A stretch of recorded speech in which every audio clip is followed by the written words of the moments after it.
Hi, I'm Cliff Ruddle, and I'm really happy to be with you today and spend a little bit of time learning more about endodontics together. There's an excitement in the world of endodontics with the dedicated mechanical file called Gold Glider. Gold Glider, as its name implies, is a heat-treated file. The file is heated up to a proprietary temperature, allowed to cool down, and you have some significant metallurgical changes. It shows up as number one, a very big improvement in flexibility.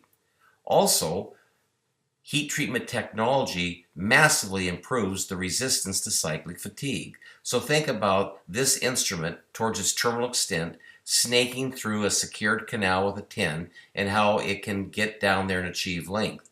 Another important concept is it's not a fixed tapered file, rather it has multiple progressive tapers over its active portion.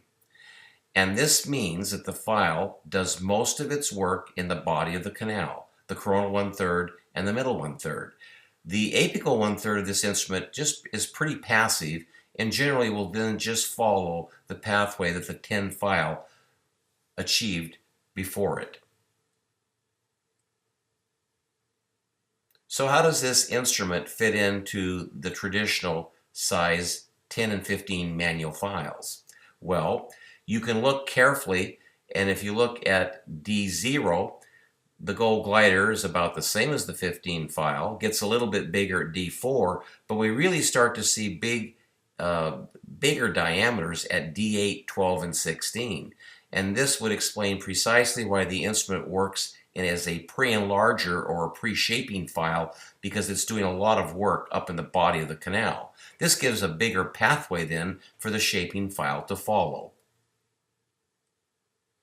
So I would invite all of you to consider getting rid of your 15 file, because it is stainless steel, and moving to a much more flexible file that has resistance to cyclic fatigue. And again, the good news is it's just still two files. The better news is it makes a significantly bigger pathway to length than the 15 stainless steel hand file. I like to use a plastic block that has a challenge. A lot of colleagues will use a block that is called a J block, but this is the S block. And the S block is a nice challenge in that it has multiplanar recurvature. Also, we can see in the plastic block when a file cuts, how it cuts, and we can see the debris that's being generated. And we need to really then appreciate that what we see in this plastic block is what's going on in the teeth inside the patients that visit us daily. Let's take a look. So if we draw a tangent line to the first curve relative to the straightaway portions of the canal, that's about 30 degrees. And if we draw a second tangent line to the second curve relative to the first curve, that's about 35 degrees. So you can see this is a good little challenge. So we use isopropyl alcohol in the block, but notice how little the reciprocation wiggle is. There's not these big gross movements. When you get about a stop short, just slide in.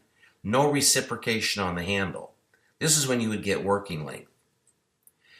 Once you have a known working length, use intentional, deliberate, and repeated little short 1/4 millimeter strokes to confirm patency. With a known working length and a patent canal, check the glide path. Pull a stop back, a stop, 2 stops, 3 stops, and if we can slip, slide, and glide over that apical 1/3, not only do we have a glide path, we own the glide path. And mechanical instruments will follow. Everybody at home should say follow. Well, here comes our Gold Glider, and notice it's cutting a little bit more up in its body. The tip is just following the slide path from the tin. And notice as we work, we brush a little bit. That relieves pressure on the instrument, allows debris to auger, but the tip again is pretty free.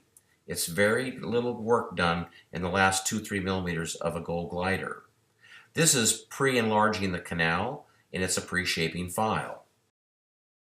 We're going to need a motor to drive this file in its unique bidirectional movement.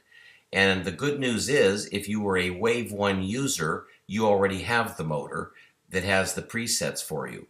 However, if you are interested in this technology, which I would invite everybody that's serious about clinical endodontics to do, then you would want to buy the X-Smart IQ motor.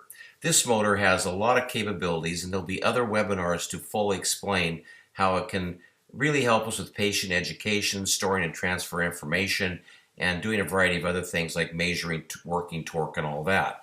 But we would want to operate at between 4 and 5.2 Newton centimeters. That would be, some would consider kind of a high torque for a small file, but that's what it was validated at over many years. So that is the torque, 4 to 5.2, and the rotational speed is 300 RPMs. So go ahead and chuck up the instrument and bring it in. Kind of get back on your handpiece and try not to hold it so close to its most distal end. Don't be pecking. Let it run. Let it float and follow, and let it progressively advance along the glide path. Lift it up a little bit on occasion, and that'll let the debris more fully auger up the flutes and into the pulp chamber. Sharp active blades can engage and help advance the file towards length. So in 1, 2, or 3 passes, we can typically achieve length.